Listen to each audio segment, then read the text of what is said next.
Bueno, ya comenzamos a grabar y pues hay que comenzar la clase. Algo que no les mencioné en la clase pasada, bueno, sí se los mencioné, pero pues no se los dije así como que de forma tan explícita, es que tanto el ciclo de la urea como el ciclo del ácido cítrico y varias rutas catabólicas están muy conectados. Y en el caso de estos dos ciclos, que es el de la urea y el del ácido cítrico, están unidos por mm, pues diría que ciclos, o bueno, dos rutas metabólicas, que son, ay, es que no sé si decir complementarias, pues porque al final de cuentas es una ruta metabólica alterna.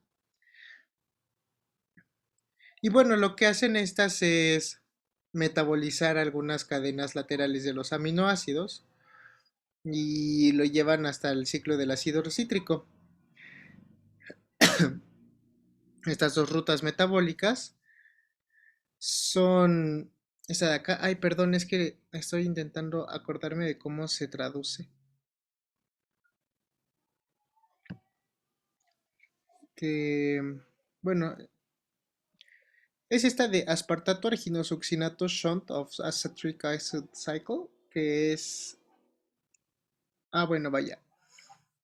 Es una derivación del ciclo del ácido cítrico con aspartato arginosuccinato, mientras que la otra, esa de malato aspartato, me parece que es una lanzadera.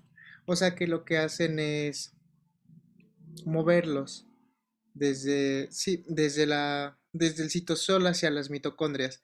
Entonces lo que ocurre es que en este caso, pues se están compartiendo estos compuestos. Y vaya, a final de cuentas, pues tiene implicaciones bioquímicas y metabólicas interesantes, pero pues no es tan necesario que se lo sepan, vaya. O sea, creo que con que sepan que existe es suficiente.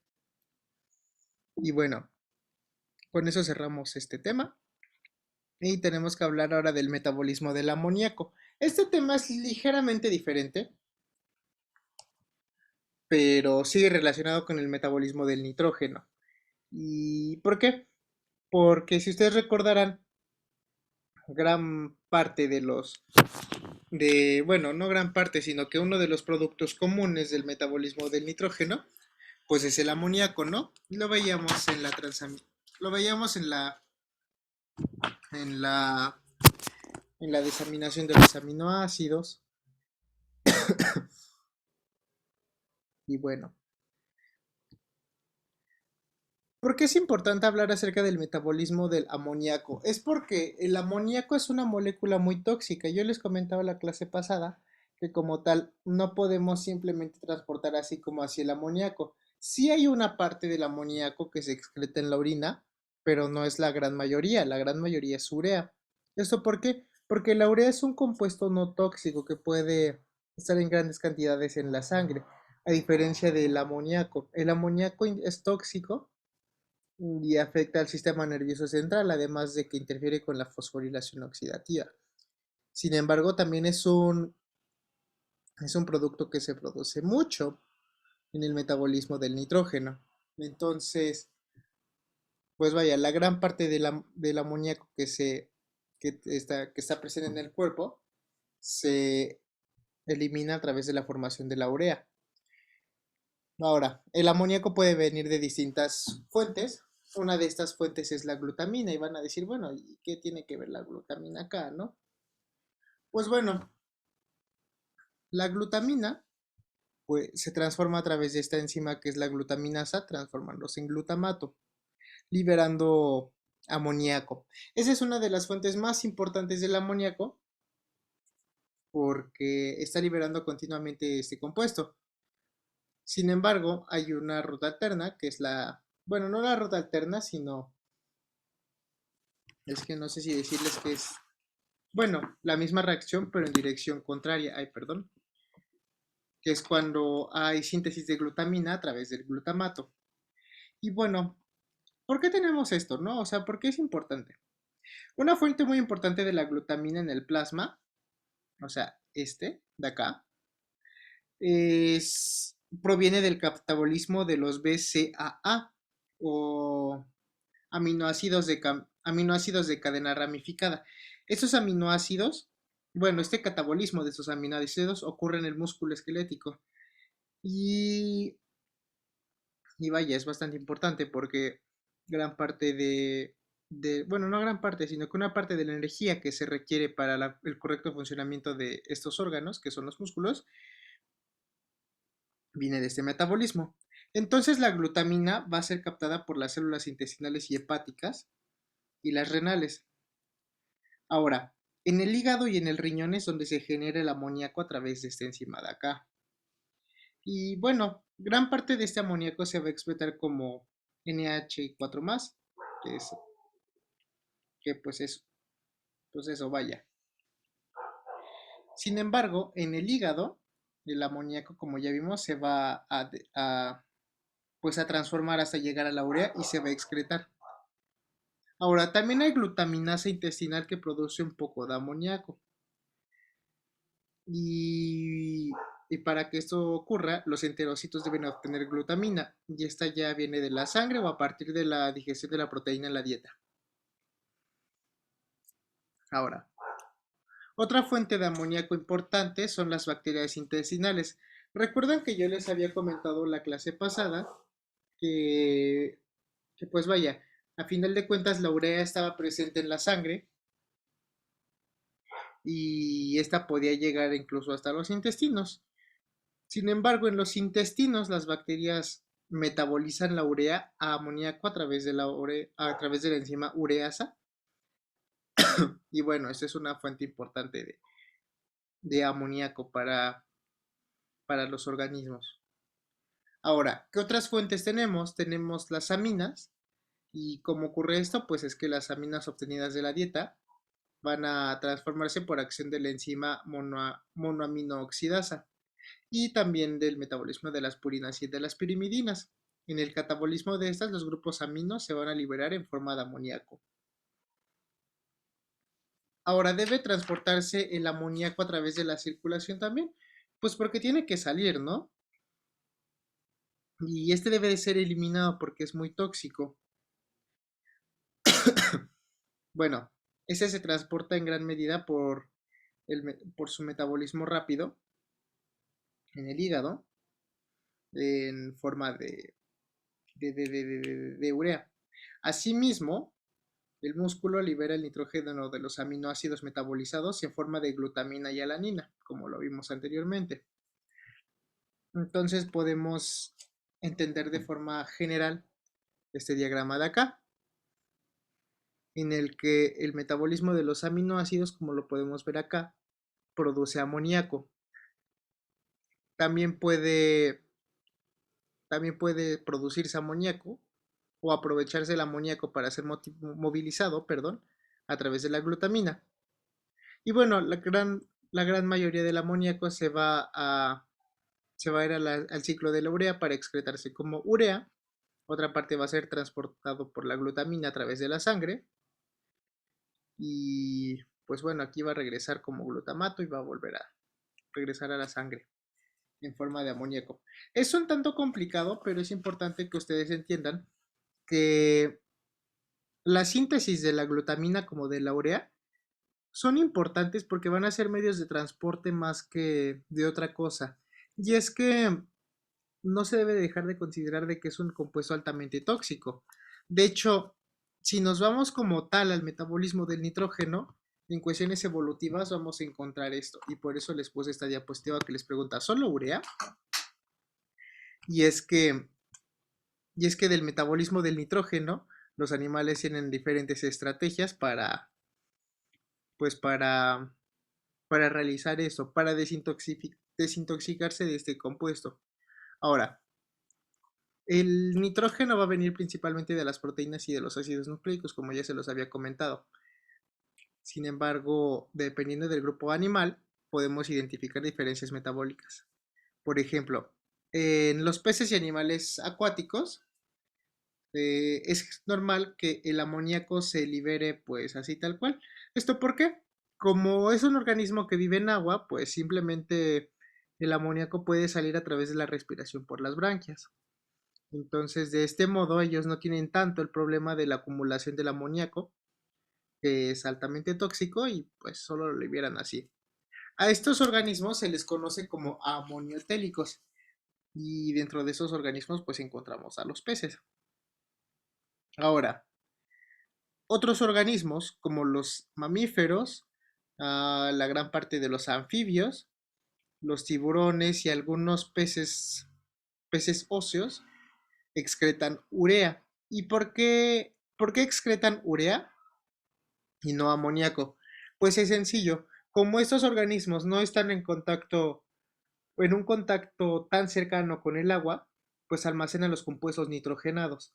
Y como su almacenamiento en forma de amoníaco es tóxico, pues es mejor que ellos los conviertan a urea. Tiene una desventaja, y es que para desechar la urea se tiene que disolver en agua. Entonces, pues hay cierta pérdida de agua junto con la excreción de los desechos nitrogenados.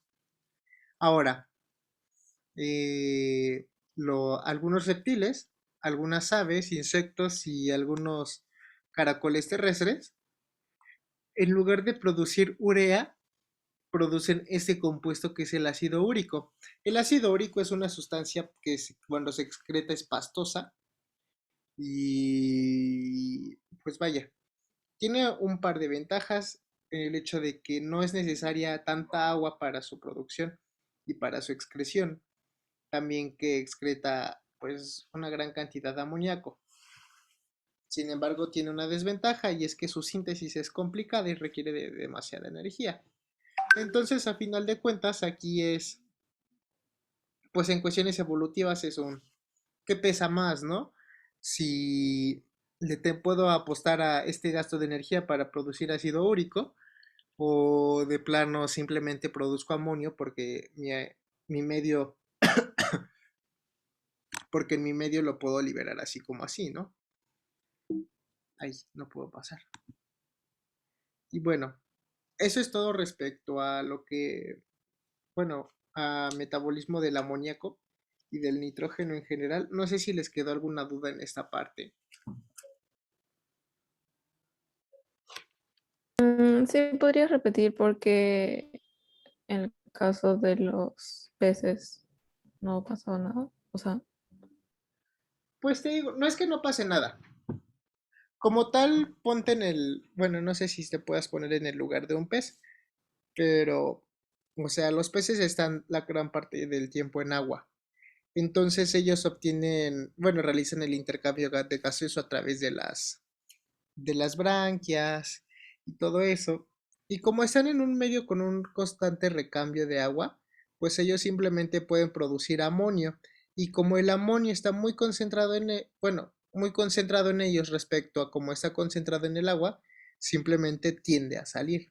Entonces, por eso estos organismos no necesitan tener métodos de desintoxicación como los animales terrestres, porque vaya, ellos simplemente dejan que se disuelva en el agua, mientras que estos otros organismos, como no están sumergidos en el agua, pues tienen que diseñar estrategias para mitigar los daños por el almacenamiento de los compuestos nitrogenados. ¿Sí me explicó?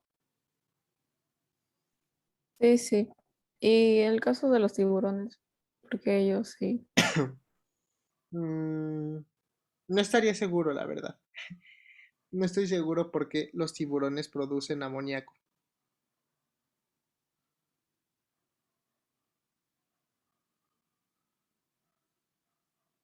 ¿Alguna otra duda? No, no. Mm, ¿Podrías repetir cómo era el caso de los reptiles? Ahí me perdí un poquito. sí, mira, lo que sucede en los reptiles es que ellos van a producir el ácido úrico. Y la ventaja que tiene la producción del ácido úrico es que no pierde tanta agua a la hora de excretarlo como con la urea. Pues piénsalo, o sea, piénsalo como un mamífero, ¿no? Cada que nosotros vamos al baño, que orinamos, pues tiramos grandes cantidades de agua. Mientras que los reptiles, pues no, ellos simplemente producen una sustancia pastosa que cuando se seca es dura. Y esto es porque, pues vaya, simplemente excretan ácido úrico y nada más.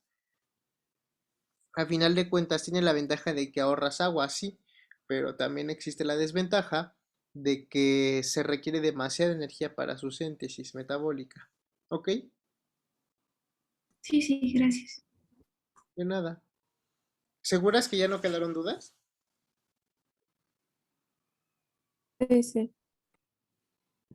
Bueno, el siguiente tema que vamos a empezar a ver ya es un tema un poco más grande y más extenso, y es acerca de las proteínas. ¿Qué saben ustedes acerca de las proteínas? O sea, díganme lo que quieran. ¿Qué tal que empiezas tú, Fabiana? Están compuestos de aminoácidos Ujú, ¿qué más?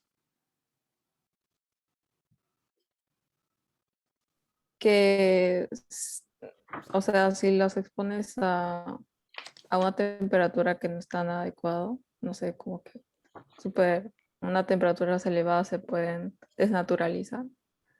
Ajá. Sofía, ¿tú qué sabes de las proteínas? O sea, pueden ser como datos, no sé si decir que datos curiosos, pero sí, datos cualquiera. O sea, el chiste es ver qué sabemos de las proteínas. Pues son moléculas muy versátiles, pueden actuar como, no sé, hormonas como la insulina, como algo estructural como el colágeno o enzimas de todo.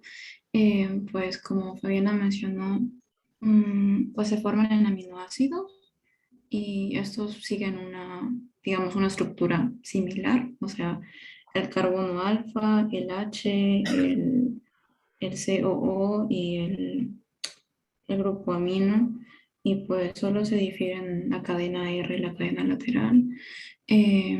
Tienen cuatro estructuras en general y pues se desnaturalizan. No sé qué más agregar. Y Em, no te preocupes. Mira, ahorita en esta parte lo primero que vamos a ver es como que ubicarnos en el marco conceptual casi desde cero.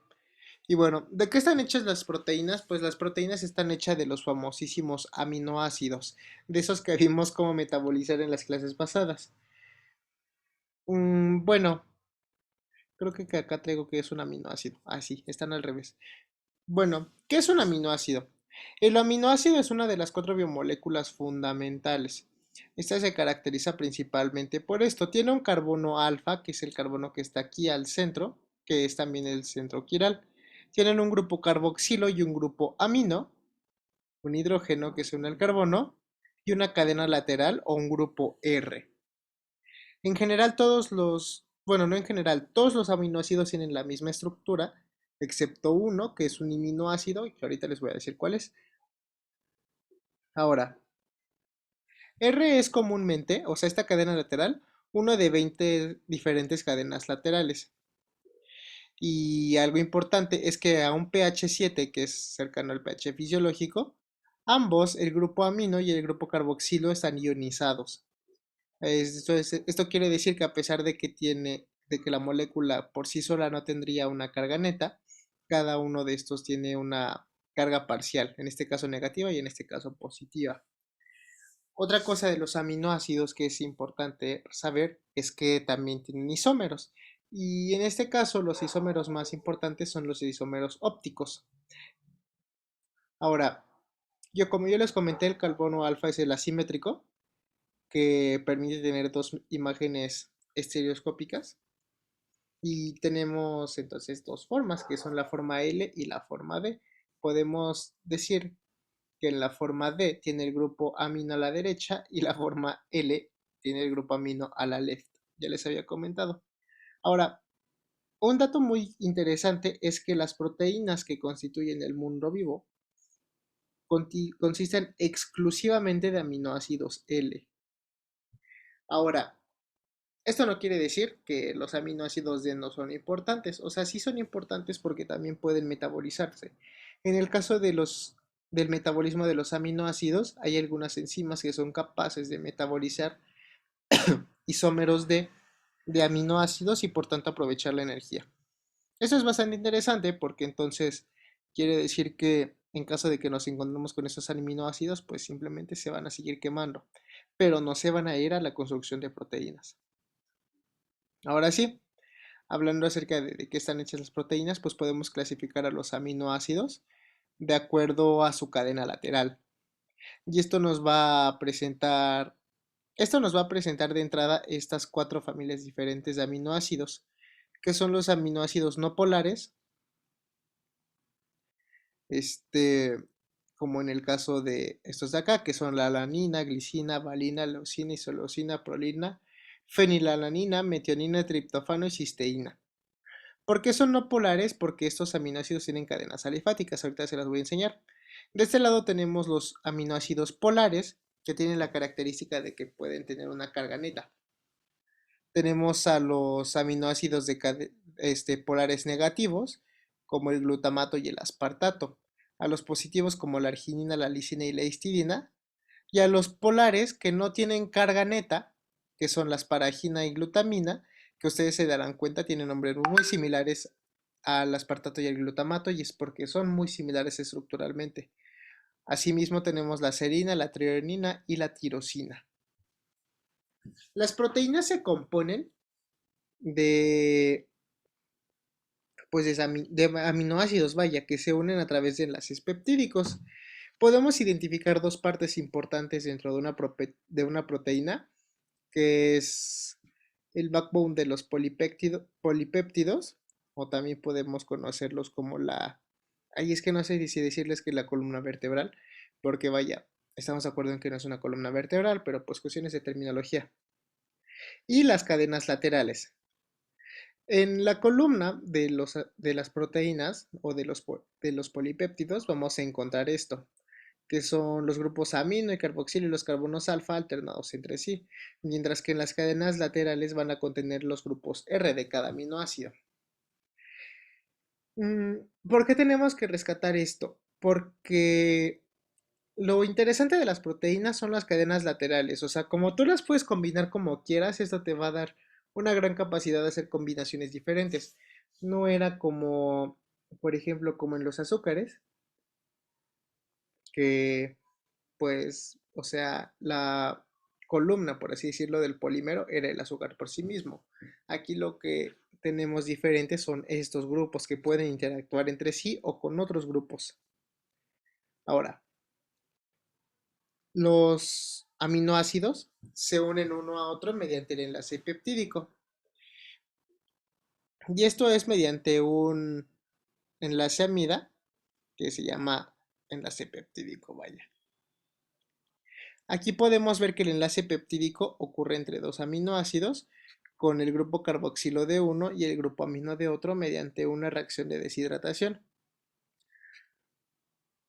Ahora, cuando ocurre este enlace, se forma una estructura plana rígida sobre la que no hay rotación. Es decir que, o sea, a diferencia de otros enlaces, este enlace es pues muy estable y es plano.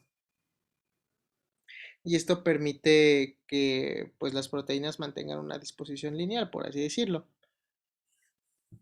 Ahora, una proteína como tal es un polímero largo de aminoácidos que se unen mediante este tipo de enlaces. Y siempre se escriben a partir del amino terminal por convención, o sea, el primer aminoácido sería el que tenga el amino terminal, mientras que el último sería el que tiene el carboxilo terminal. ¿Ok? Bueno, creo que sí.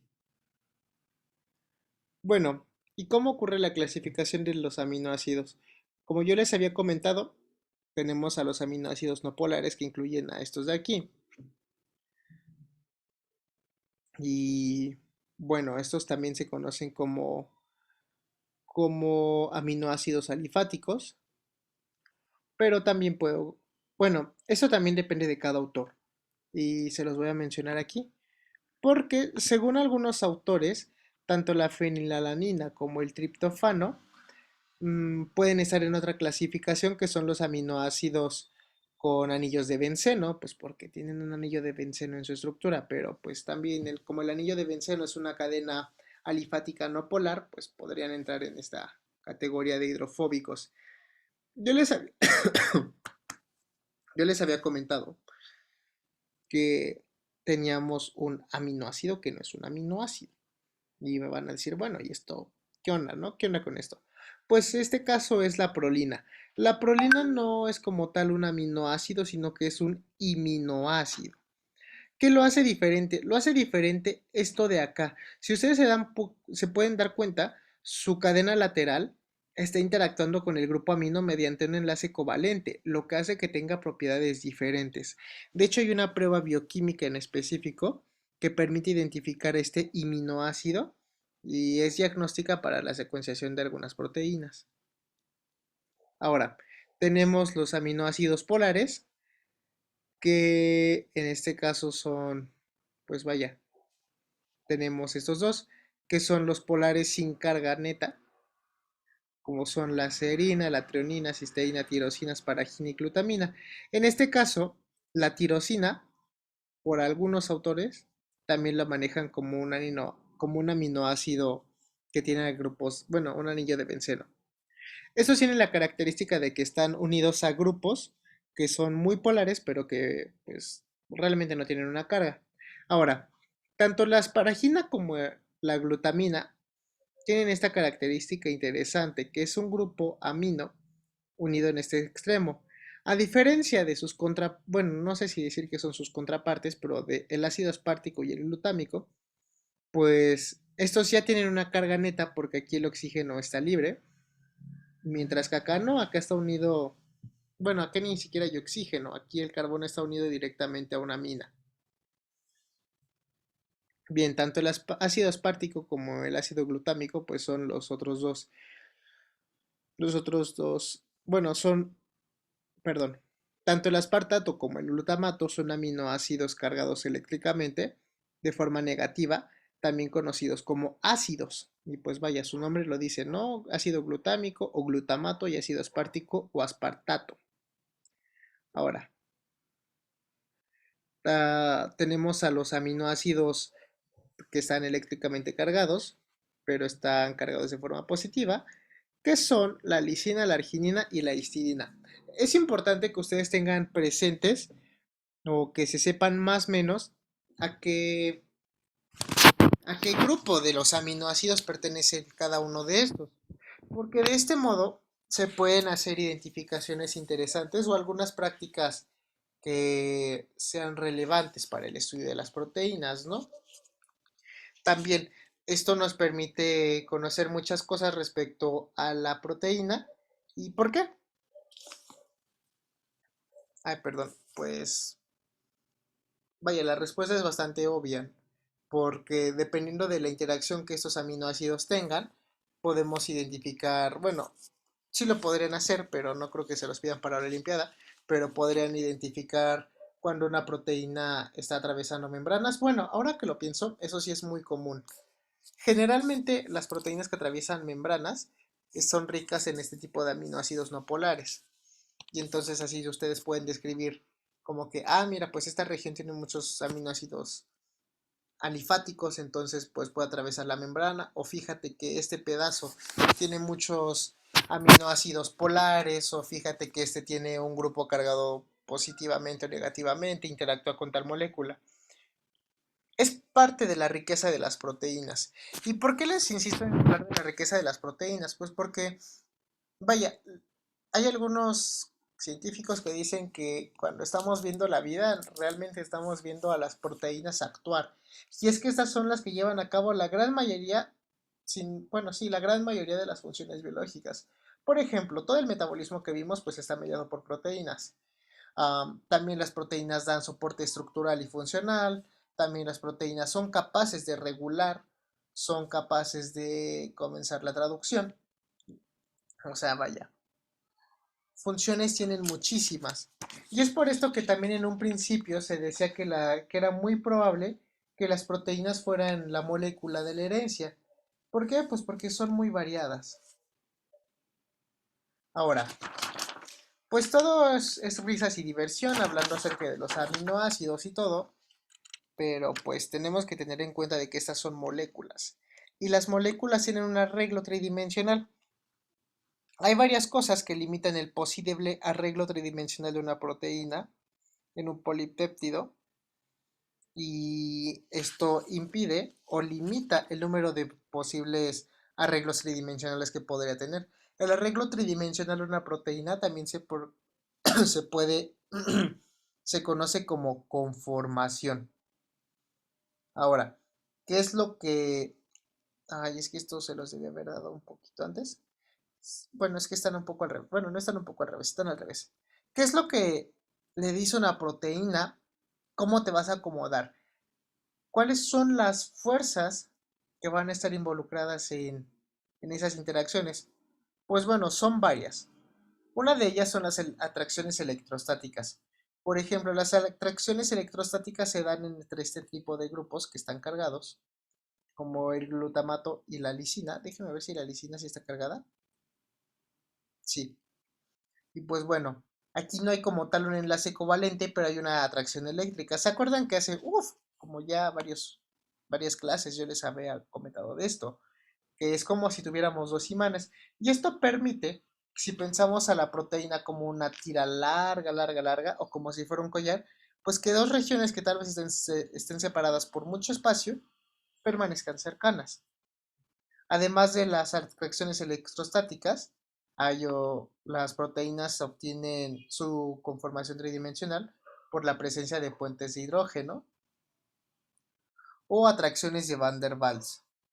También puede haber otro tipo de fuerzas que permitan que las proteínas se acomoden de una forma en específico, que son las fuerzas de hidrofobicidad. ¿Se acuerdan que se las había comentado en la primera clase? O sea, aquellas fuerzas que hacían que los compuestos que son hidrofóbicos se mantuvieran cercanos y los hidrofílicos, pues cercanos pero en contacto con el agua. Ahora, también algo que limita a la estructura de las proteínas, pues es esto, ¿no? Que es la disposición de los aminoácidos y el famosísimo impedimento estérico. ¿Alguien sabe qué es este impedimento estérico del que les hablo?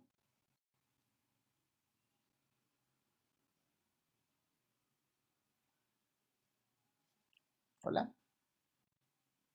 Nunca lo había escuchado. Bueno, el impedimento estérico es la razón por la que tú y otra persona no pueden estar justo en el mismo espacio al mismo tiempo. Pues porque vaya, el impedimento estérico hace referencia a que dos cuerpos no ocupan el mismo espacio al mismo tiempo. Entonces, por ejemplo, aquí tenemos dos átomos y este átomo no puede estar sobrelapado exactamente en el mismo lugar que este átomo, pues porque ya está ocupado, ¿no? O sea, es un concepto bastante, pues podrás decir como que suena tonto, ¿no? Pero pues en este caso tiene mucho sentido porque estamos hablando de átomos, átomos con masa. Ahora, aquí estamos viendo el arreglo del enlace peptídico que yo les había dicho que tenía un arreglo plano.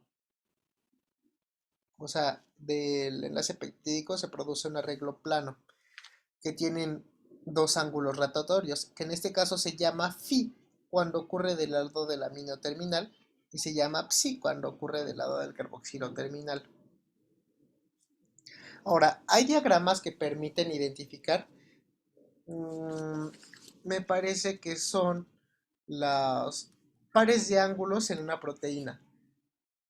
Es decir, pues vaya, donde existen esta no linearidad, por así decirlo, o sea, donde existen ángulos en una proteína. Y estos, y estos mapas son conocidos como diagrama de Ramachandran, que es este de acá. El diagrama de Ramachandran lo que hace es graficar, bueno, es que grafica cada par de ángulos en una proteína mediante un punto. O sea, cada punto que están viendo ustedes es un ángulo. Ahora, ¿esto qué permite? Pues me permite identificar clústeres, o sea, grupos de pares de ángulos, lo que nos puede decir que aquí que hay tres estructuras diferentes, que esas estructuras diferentes son son las estructuras secundarias. Si se dan cuenta en el diagrama de Ramachandran tenemos de lado pues un ángulo phi y un ángulo psi, que es entonces lo que grafica el diagrama de Ramachandran es esto. ¿Dónde está? O sea, este punto, ¿dónde está? ¿Ok? Y bueno, Ahora, ¿Cómo? ¿mande? ¿Y cómo? O sea, no entiendo el diagrama. O sea, Mm, mire, es que es un poco complicado de entender. Eh, o sea, la idea de que te quede, que necesitamos que te quedes ahorita, es que cada uno de estos puntos es la unión de un aminoácido con otro. O sea, cada par de ángulos. O sea, tanto phi como psi. Entonces, como tú vas a ver que estos pares de ángulos se van a agrupar en regiones específicas, tú ahí te puedes dar cuenta de que hay muchos aminoácidos. Y si hay muchos aminoácidos, es muy probable que tengan una conformación en específico. Y es por eso que tú puedes identificar estas tres, bueno, estas tres regiones que son la verde, la naranja y la gris. O sea, el diagrama de Ramachandran es una forma gráfica de expresar la conformación secundaria y bueno, la conformación de cada uno de los ángulos de una proteína. ¿Sí me explico? sí, sí, muchas gracias. Mira, si me preguntas cómo se construyen estos diagramas, la verdad no estoy seguro. O sea, estoy seguro que tiene que ver con la estructura, pero pues de ahí en fuera no te sé explicar nada más.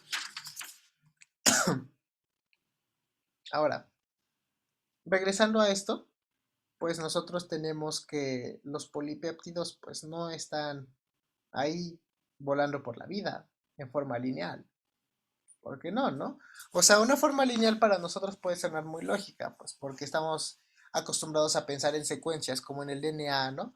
Sin embargo, los que hacen la chamba, o sea, los que van a hacer todo el trabajo relacionado a esto, van a ser las cadenas R. Y podemos ver aquí un polipéptido que no tiene un arreglo tridimensional por sí solo. O sea, aquí vemos la columna de los pues del polipéptido y a un lado vemos cada una de las cadenas R.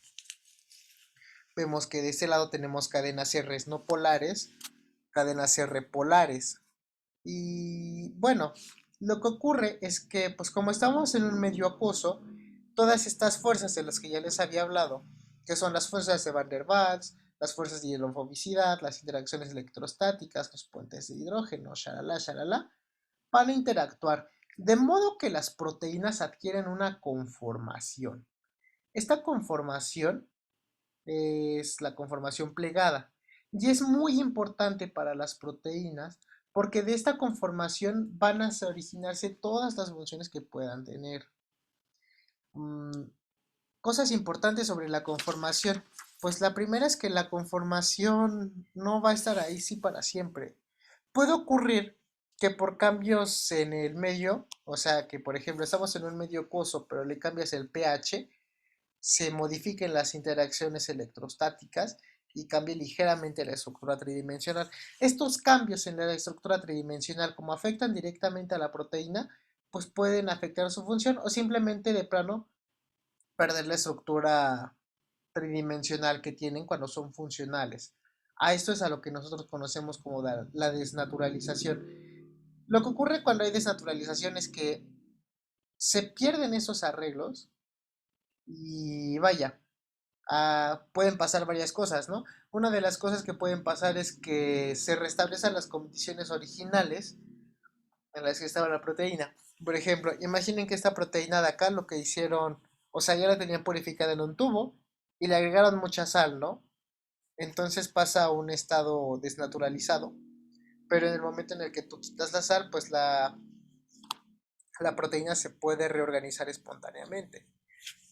También hay casos donde, por ejemplo, cuando nosotros hacemos un huevito, lo calentamos tanto que la proteína se desnaturaliza, pero ya cuando se enfría, pues no vuelve a ser la proteína que teníamos hace unos minutos, ¿no? Respecto a esto, yo les dije algo clave, que yo también estoy intentando recordar qué es, porque se los acabo de decir, que es desnaturalización. Ah, ya, que es el arreglo y la conformación espontánea. Si bien las proteínas tienen la información necesaria para, para adquirir su conformación, esto se debe a que, pues vaya, cada una de las interacciones físicas y químicas que hay entre los componentes de este polipéptido son aquellas que generalmente representan el menor costo de energía en cuestiones termodinámicas. O sea, en cuestiones de energía, para nosotros es lógico que este polipéptido tenga todos los lugares, todos los aminoácidos no polares hacia adentro. O sea, caso contrario de que nosotros intentáramos mantener un aminoácido no polar hacia afuera, ¿no? O sea, en cuestiones termodinámicas, pues generalmente las proteínas van a estar en uno de los estados energéticos más basales, o sea, que no requieren energía para el mantenimiento de su estructura. Esto es fundamental, porque hay que hacer cálculos. Hay 20 aminoácidos, ¿ok? Y entonces, imagina que tienes una proteína de 30 aminoácidos, un decir. Entonces, el número de arreglos diferentes o combinaciones diferentes que tú tienes de las proteínas para un solo polipéptido de 30 aminoácidos es una bestialidad. Entonces, a través de la selección natural y de la evolución, es como se han ido seleccionando las proteínas. Y se han ido seleccionando únicamente las proteínas que, pues, cuya estructura funcional sea la que requiere menos energía, pues porque, verlo de este modo desde una perspectiva de la selección natural, ¿no? O sea, imagínate que tienes dos polipéptidos que tienen exactamente la misma función, pero para que uno lo mantengas funcional necesitas estar invirtiendo demasiada energía. Pues no es rentable a final de cuentas, comparado con el polipéptido que sí puede realizar su función sin este aporte, perdón, sin este aporte de energía. ¿Ok? Bueno, a ver, déjenme ver qué hora es. Son las 7:30. ¿Le sigo o damos un descanso? Chicas. Yo creo que puede seguir. Ok. Es que está interesante. Sí, sí. Bueno, ahora regresemos a pensar acerca de, pues de lo que yo les decía, de hacer números. Imagínense una proteína de solo 30 aminoácidos. Ahora, a diferencia de los demás grupos que hemos visto, como pues son los lípidos y los carbohidratos,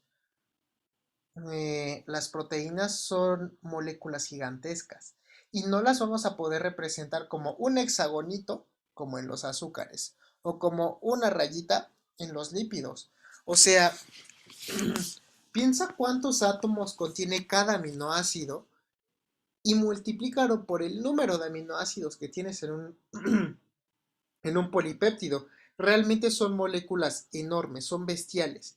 Y a la hora de investigarlas, pues tenemos el problema de que, bueno, ¿cómo lo voy a representar? ¿Cómo voy a explicar la función de cada parte de la proteína o cada dominio de la proteína? Bueno, para esto se han diseñado diferentes estrategias para visualizarlas. ¿Por qué son estrategias? Porque tienen cada una sus bondades, pero lo interesante es que cada una te aporta diferentes verdades. Por ejemplo, esta estructura de acá que solamente son palitos te dice por dónde va pasando el backbone y te puede dar una estructura general de la proteína.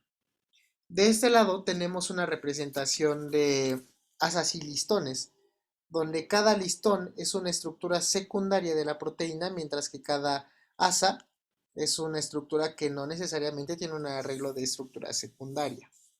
¿Ya vimos esto? No. Ahorita les explico algo relacionado a esto. De este lado tenemos una representación de una proteína, pero aquí lo que estamos viendo es tanto el backbone como los esqueletos carbonados de cada cadena R. Como se dan cuenta, cada vez es un poco más complejo hasta que finalmente llegamos a esta representación de acá, donde encontramos cada átomo representado como una bolita. Y bueno, la información que nos aportan es diferente. Por ejemplo, esta nos puede dar información acerca de cómo están dispuestas las distintas regiones o pequeñas secuencias del polipéptido. Esta representación de acá de asas y listones nos puede informar acerca de la estructura, organización y posición de cada una de las estructuras secundarias de la proteína y también de su direccionalidad. Aquí ustedes pueden ver que hay una flechita. Ah, pues eso me indica que la proteína va hacia allá. Ay, perdón, déjenme tomar agua. Aquí.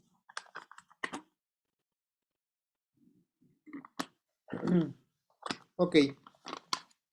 De este lado, esta representación nos presenta los grupos R, sí, pero también nos puede representar, resaltando un grupo R en específico, un sitio catalítico. O sea, que me digas, ah, mira, pues es que esta parte de este aminoácido está interactuando con esa otra parte de ese otro aminoácido, que puede estar en otro lado de la cadena, pero está cerca. Mientras que esta representación de acá nos puede hablar acerca de la espacialidad, de la distribución de la proteína, pero ya en un contexto pues más tridimensional, ¿no? O sea, aquí ya no pensar como de, ay, es que estos dos aminoácidos interactúan, sino que aquí hay un hueco donde puede entrar otra proteína o el DNA o la molécula que se va a metabolizar, ¿ok? O sea, a final de cuentas, no porque esta sea más compleja, te va a proporcionar exactamente la misma información que esta o que esta. Cada uno tiene enfoques distintos y nos aportan información distinta. Pero bueno, ustedes al principio me decían que las proteínas tienen 4 estructuras principales. Y eso es cierto. La estructura primaria hace referencia al acomodo lineal de los aminoácidos. O sea, es como si yo te dijera bueno, no es como si yo te dijera, literalmente es un listado ordenado de todos los aminoácidos que componen a una proteína. La estructura primaria por sí mismo contiene la información esencial y suficiente para dar paso a las siguientes estructuras. O sea, pensemos que pues es que vaya, ahí están todos los grupos R y los grupos R son los que le dan la conformación. Tiene toda la información necesaria ahí. Ahora, existe algo llamado la estructura secundaria y se hace referencia a la estructura secundaria cuando se forman esas estructuras tridimensionales entre, entre los polipéptidos. Identificamos dos principales que son las hélices alfa y las láminas beta. Estos se dan por las interacciones de los puentes de hidrógeno de cada uno de los polipéptidos. En el caso de las hélices alfa, lo que ocurre es que están interactuando el nitrógeno de un aminoácido, bueno, el grupo amino de un aminoácido con el grupo carboxilo de otro aminoácido. Y un dato que ustedes tienen que saber es que esta interacción se da aproximadamente cada cuarto péptido. O sea, aquí vemos 1, 2, 3, 4. Aquí está la interacción. Esto permite que la molécula vaya girando. Y bueno, con esto, una molécula va a completar un giro cada aproximadamente 3.6 aminoácidos. Y bueno, rescaten que ocurre entre el grupo amino de un aminoácido y el grupo carboxilo de otro. Bueno, no generalmente, el cuarto. Ahora, esta se va a girar sobre sí misma y cada loop va a medir aproximadamente 0.54 nanómetros. Les digo aproximadamente porque a pesar de que pues ya está reportado así, vaya, a final de cuentas pues siempre tenemos errores, ¿no? Y puede ser que no se haya medido tan bien y el siguiente año la ciencia diga que es 0.53, pero bueno, mide 0.54 nanómetros. Ahora, estas regiones de las proteínas son especialmente abundantes en las membranas celulares. ¿Por qué serán extremadamente abundantes en estas regiones? Porque tienen esta característica de que los grupos, bueno, de que el backbone de las proteínas va a estar hacia adentro y los grupos R hacia afuera.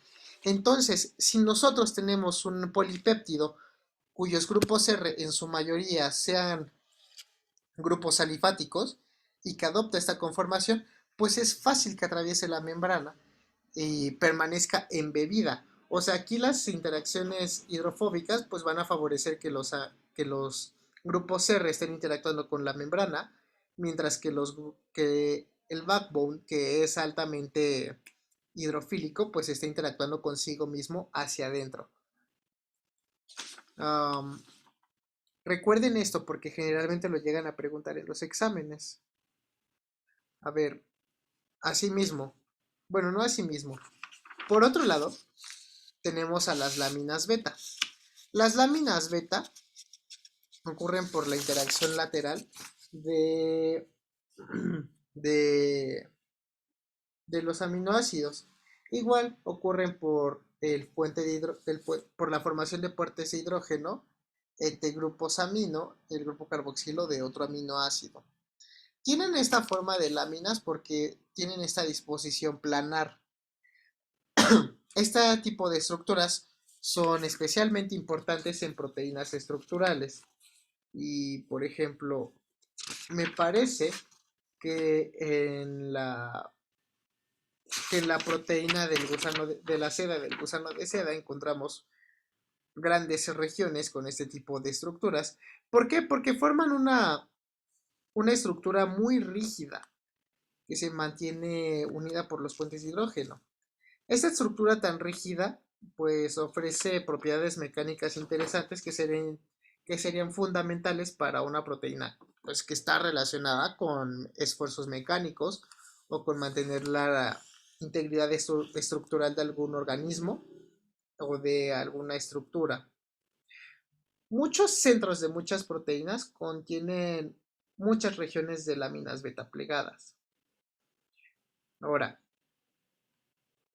estas estructuras a su vez pueden tener diferentes arreglos.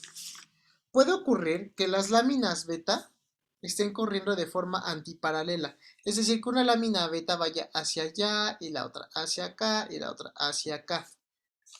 O también puede ocurrir que las láminas beta tengan este loop y que sí corran en la misma dirección y que sean paralelas. Todo va a depender de cada proteína y pues de su estructura en específico. Ahora,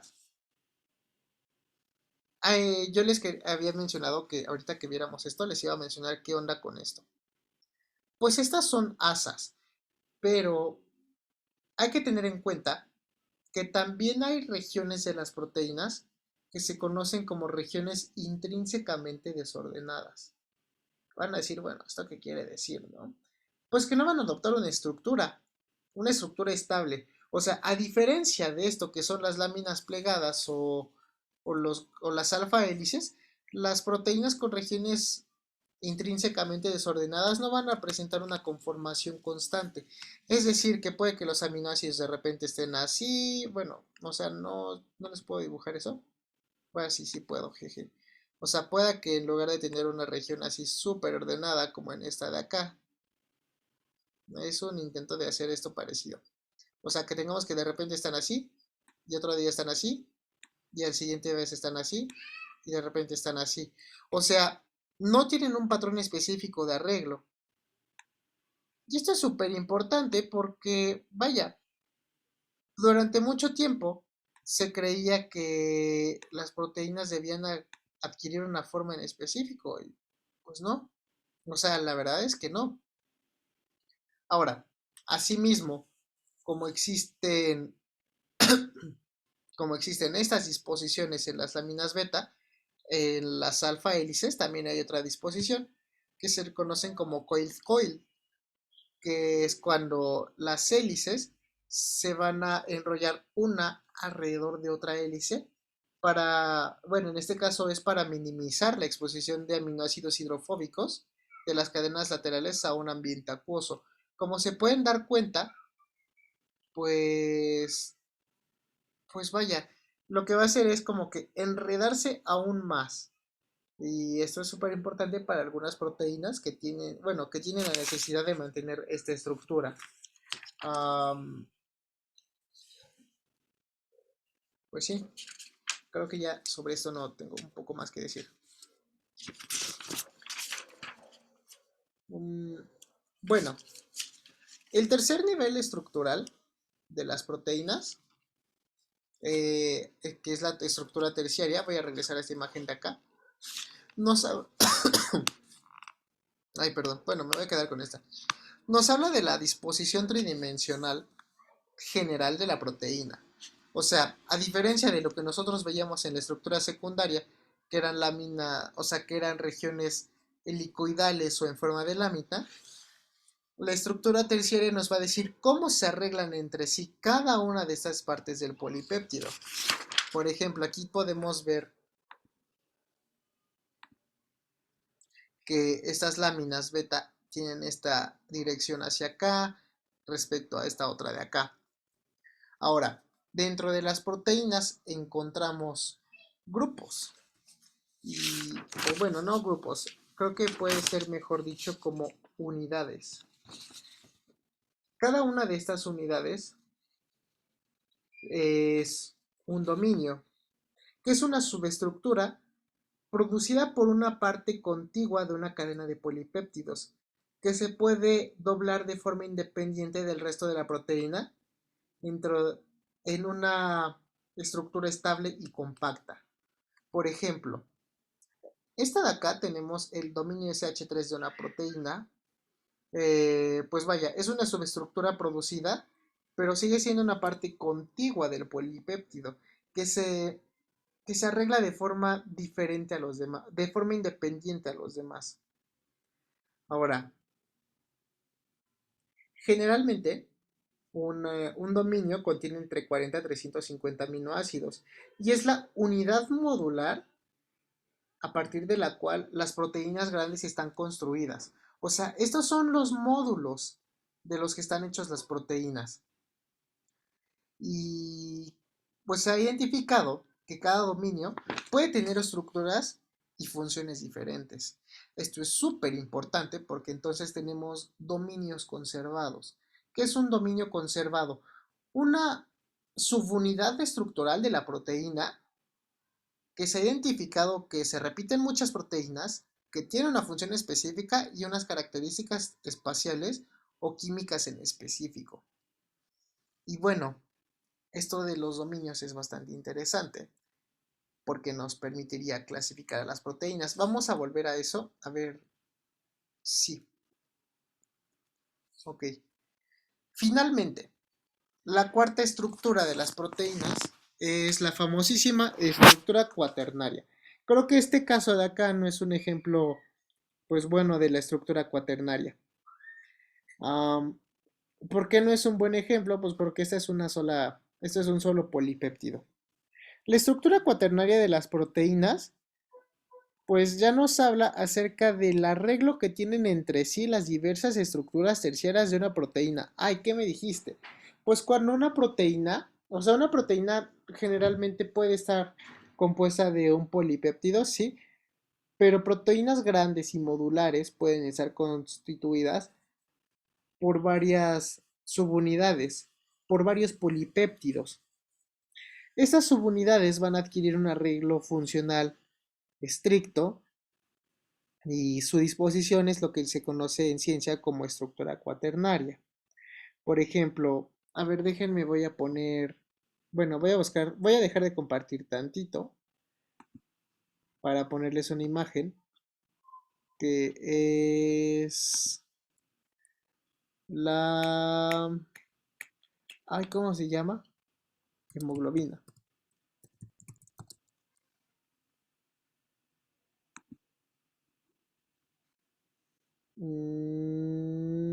Aquí está. Creo que, de hecho, en el libro de bioquímica bueno, en la foto del libro de bioquímica que les mandé, viene una foto de la hemoglobina.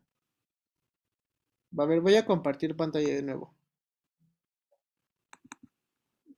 De este lado tenemos a la hemoglobina.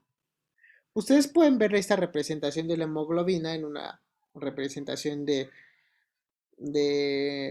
listones y asas.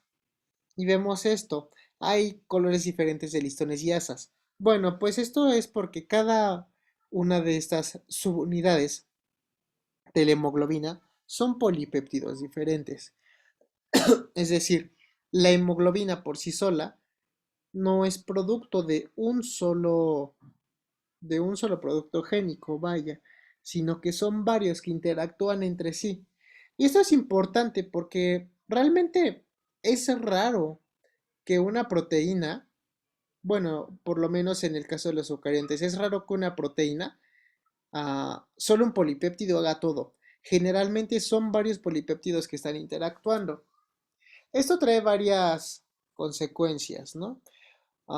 Por ejemplo, puede ser que alguna subunidad de la proteína pues esté codificada por un gen que llegó a duplicarse. Y este gen que se duplicó pues tiene una historia evolutiva diferente y entonces nos puede dar lugar a diferentes productos génicos que están agrupados dentro, o sea, que tienen el mismo origen y que pueden fungir con funciones diferentes. O también puede ocurrir, y pasa mucho, que tengamos redundancia estructural o funcional. ¿A qué se refiere esto de la redundancia estructural o funcional? Pues pasa que muchas veces cuando tú estás haciendo un análisis de las proteínas, o sea, pensando ya en otro tipo de proteínas, por ejemplo, en esterasas, en plantas, tú estás viendo que realmente hay muchas esterasas que hacen prácticamente lo mismo. Y bueno, vas a decir, güey, ¿y eso qué ventajas le trae al organismo, no? Pues le trae varias ventajas para empezar. La primera es que muchas veces que tengamos esta gran cantidad de productos genéticos, o sea, proteínas que hacen exactamente lo mismo, pues nos permite diversificar el negocio. O sea que tal vez una proteína, o sea, dos proteínas tienen exactamente la misma función, pero una se va al metabolismo de aminoácidos y otra se va a la degradación de proteínas y a final de cuentas siguen siendo fosfatasas, por así decirlo. O también puede ocurrir que por alguna, pues por mera casualidad, vaya, que en una de las proteínas haya un cambio en la estructura, bueno, en la secuencia de DNA que produzca una proteína no funcional, pero pues el organismo no va a tener consecuencias graves a final de cuentas porque hay redundancia estructural. Es decir, pues, y funcional, es decir, que pues simplemente hay otra proteína que lo hace. Bueno, esto es acerca de estructura cuaternaria. Ahora bien, ¿ya están viendo mi pantalla de nuevo? ¿Están viendo la presentación? Sí, sí. Ahora, algunos de muchas posibles cadenas de polipéptidos pueden ser useful, ¿cómo se dice? Useful, útiles para la célula. Es decir que, pues vaya, mm, que, o sea, de toda la combinación de aminoácidos que tenemos, solo algunas regiones o dominios o estructuras van a ser las que se van a mantener a través de la evolución. Y en este caso, pues, tenemos tres diferentes dominios de proteínas. Vaya, a final de cuentas, esto nos permite entender por qué existen esas similitudes entre proteínas. O sea, el hecho de que estas estructuras que son estables y que tienen funciones diferentes compartan estas características en común, pues nos habla acerca de una historia evolutiva. Y vamos a la siguiente parte, que es que las proteínas pueden clasificarse en familias. Retomemos un poco lo que yo les había comentado, ¿no? Imagina que tú tienes una proteína y esta proteína, por ejemplo, son, no sé qué les gusta, una fosfatasa. No, una quinasa, o sea, una proteína que pone fósforo. Si nosotros tenemos esta quinasa ancestral que está en un organismo, pues por diversos procesos genéticos que pues tal vez ya vieron con Gerardo, puede ocurrir que el gen se duplique. Cuando este gen se duplica, pues trae un montón de posibilidades, porque cada uno de estos dos genes va a ser independiente del otro a pesar de que codifiquen para lo mismo. Entonces, como tenemos esta diferencia, puede que un gen, por azares del destino y de la mutación, ah, tenga las modificaciones suficientes para que sea una quinasa de azúcares. mientras que el otro es una quinasa de otra proteína. Sin embargo, a final de cuentas son quinasas. Entonces, de forma similar a lo que hacemos con los organismos vivos, nosotros podemos clasificar a las proteínas de acuerdo a sus similitudes y su historia evolutiva, porque a final de cuentas pues están teniendo una historia evolutiva. O sea, hay un proceso de cambio a través de la herencia. Y vaya, algo muy importante acerca de la clasificación de las proteínas es que, primero que nada, muchas veces hay secuencias muy similares. Como lo podemos ver, esta es una proteína que tiene funciones similares tanto en una yeast, en una... Ay, ¿cómo se dice esto? En una levadura, como en drosofila, como en una mosca. ¿Se dan cuenta? Existen estas regiones que están conservadas aquí entre ambos organismos.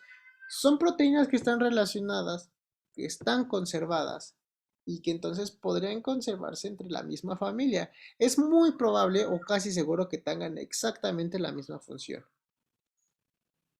Y bueno, o sea, una parte importante en la identificación de de las familias estructurales o en general de las familias de las proteínas es la secuencia. Sin embargo, la secuencia no lo es todo, porque lo que dice el actuar de una proteína es la estructura tridimensional, el arreglo de los aminoácidos y de la disposición de cada uno de estos grupos, lo que le va a decir, mira, tú eres funcional para esto. Entonces regresamos a esta imagen. Muchas veces tenemos proteínas que tienen secuencias muy diferentes. Sin embargo, la función es la misma y se clasifican como proteínas de la misma familia porque tienen similitud en la disposición tridimensional. O sea, quiero que les caiga esto, o sea, reflexionenlo un poco. A diferencia de lo que ocurre en el DNA, en las proteínas, la estructura va a ser más importante que la secuencia. ¿Por qué? Porque nosotros aquí podemos ver esta región de acá, que es muy similar en cuestiones estructurales. O sea, puede ser que aquí donde está el puntero haya un aminoácido polar y de este otro lado una cisteína. Y que entonces lo que ocurre es que aquí se agarra una molécula y se rompe. O sea, es un decir. Pero mantener esa espacialidad en específico, pues no es difícil considerando que tenemos tantos aminoácidos alifáticos y tantos polares y tantos no polares. O sea que a final de cuentas, puede ser que aquí tengamos ligeras diferencias en los aminoácidos. Por ejemplo, aquí tenemos pues aminoácidos alifáticos que no son iguales a los que están de este lado, pero en cuestiones espaciales es muy similar o es idéntico. Entonces, de este modo, nosotros podríamos clasificar esas proteínas dentro de una misma familia únicamente por la disposición estructural.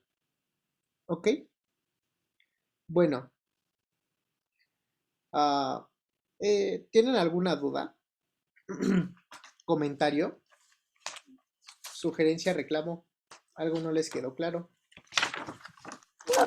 No, solo, por eso es que algo así había escuchado había una drogas, no sé, que se llama morfina, Ujú. que como que su estructura tridimensional era muy parecida a otra, a una hormona que teníamos, no recuerdo, y por eso es que Ujú. como que algo así parecido, no sé. Sí, te digo, realmente la estructura en las proteínas es fundamental. O sea, bueno, ahí sigue, pero ya no es mi maestro, pero que él decía que estructura es función, forma es función. O sea, en una proteína lo que importa es eso, la forma, y nada más. O sea, también eso explica por qué funcionan los sustitutos de azúcar, ¿no?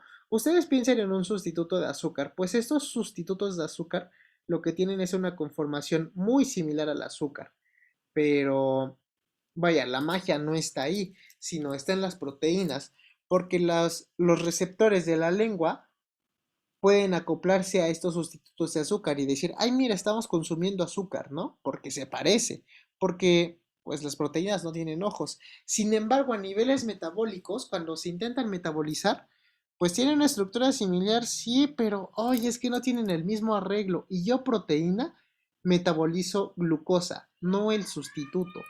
Y por la diferente disposición, es por lo que nosotros encontramos, o sea, a final de cuentas no se metaboliza y por eso esos productos que son dulces, pues no tienen un aporte calórico como tal, pues porque no tenemos enzimas para digerirlos.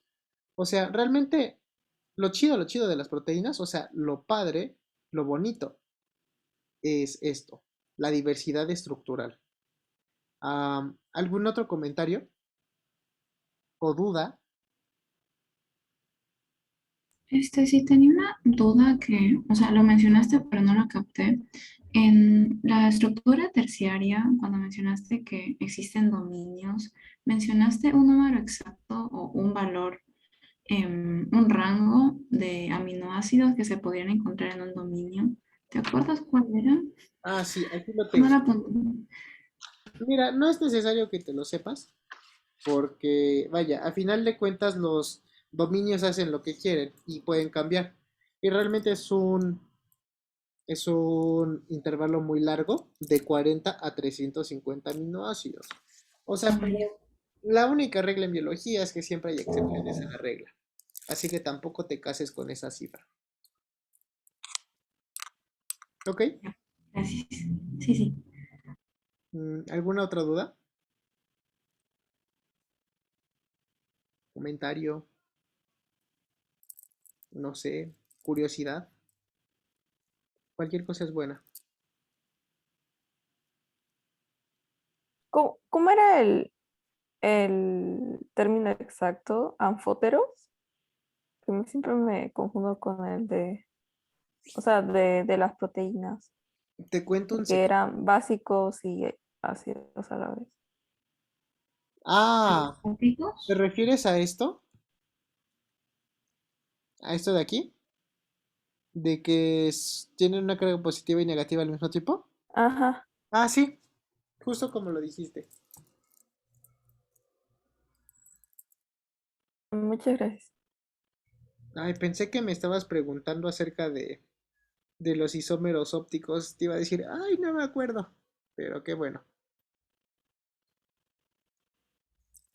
Este, ¿alguna otra duda?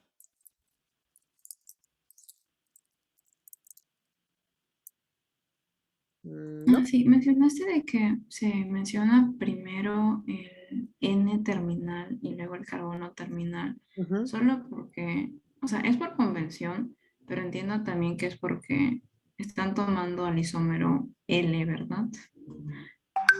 Sí, bueno, no como tal. El isómero L es el que sintetiza proteínas, sí, pero durante la síntesis la proteína, de las proteínas ocurre en esta dirección. O sea que el amino siempre va a ser el que está hacia afuera, mientras que el carboxilo es donde se van a ir añadiendo otros y otros y otros y otros y otros. O sea que por eso se puede considerar al amino como el primer aminoácido, como el amino terminal. ¿Chipi? Sí, sí, gracias. De nada. ¿Alguna otra pregunta,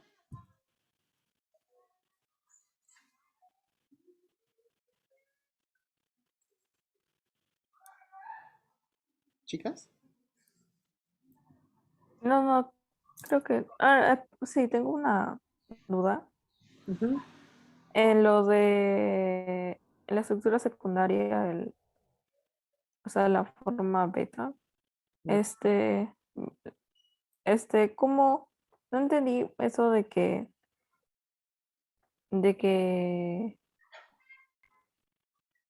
había una figura, creo que la siguiente diapositiva, esa, la de A y B. Ujú. O sea, puedes encontrarlo de varias formas, o sea, no pasa nada. Mm, Pues sí. no entendí. Ah, vaya, es que son arreglos que pueden tener en un mismo plano. O sea, que puede ocurrir que en este caso la proteína tenga esta región plana, pero que las cadenas sean antiparalelas. Es decir, que esta, o sea, mientras que por ejemplo esta tiene el amino terminal acá, esta lo tiene acá y así sucesivamente. Mientras que en esta otra existe este otro arreglo, que es un arreglo paralelo, pero en el que se modifica la posición de, pues, de las asas o de estas regiones que pues no forman la lámina beta. A final de cuentas es una cuestión de ordenamiento. A esta se le conoce como antiparalela y esta como paralela. ¿Ok? Ya, sí, sí, ya entendí, muchas gracias. ¿Seguras que ya no tienen dudas? ¿Podrías explicar de nuevo el diagrama de Ramachandran? Es que de verdad que no, se me complica un poquito interpretarlo. Ay, O sí, sea, es que, ¿qué tiene que ver el sí y el fi? O sea, o sea, por es que esto ejemplo, grafica ujú, la ubicación de cada ángulo. Bueno, pues sí, ubica cada ángulo que hay dentro de una proteína. Bueno, cada par de ángulos. O sea, aquí tenemos estos dos pares, que tanto es el sí como el fi, y tienen una disposición en específico. Lo que hace el diagrama es acomodarlos en un espacio bidimensional para que de este modo nosotros podamos identificar zonas que sean ricas en estos, vaya, que sean ricas en esos ángulos. Pero su riqueza nos va a indicar que ahí hay un conjunto de aminoácidos que se están agrupando, que pueden tener una estructura. O sea, es una forma de interpretar a las proteínas en cuestiones estructurales. A ver, mm, mm, um, mira, la conformación de de los aminoácidos está determinada por este par de ángulos que son tanto sí como fi. Pero como hay colisiones estéricas, o sea, de espacio entre los átomos dentro de cada aminoácido, la gran mayoría de los posibles pares de estos ángulos no ocurren. O sea que, o sea que este ángulo de aquí, pues está ahí porque no puede estar en otro lado. El diagrama de Ramachandran lo que hace es representar cada par de ángulos observado de la proteína en un plano bidimensional. O sea, es que es eso. No sé cómo explicártelo de una forma un poco más sencilla. Lo que estamos viendo aquí es el arreglo que tienen los aminoácidos. O sea, el arreglo de los ángulos que se forman por cada enlace peptídico. Y a final de cuentas, pues nos va a dar información acerca de la proteína. O sea, no es como que la última cosa del mundo, pero pues sí es muy útil para analizar esas cuestiones estructurales. ¿Sí me explico? O si no, mira, te puedo buscar más desmenuzada la pregunta y te la contesto en la próxima clase. ya, gracias. Pero, o sea, por ejemplo, si te ponen ese diagrama y te piden dibujar la proteína, Ay, no se no sé, puede. ya, No, ese diagrama es únicamente para identificar regiones de agrupamiento. O sea, regiones donde tengas tantos aminoácidos que digas, mira, yo creo que aquí hay una estructura. O sea, porque para determinar la estructura tridimensional de una proteína es súper complicado. O sea, son métodos que requieren muchísimo procesamiento de datos, análisis numéricos, químicos, físicos. Este tipo de análisis de la estructura tridimensional de una proteína no lo hace una persona, lo hace una computadora. A final de cuentas, pues es eso. Tienen que también considerar ustedes que pues no son computadoras.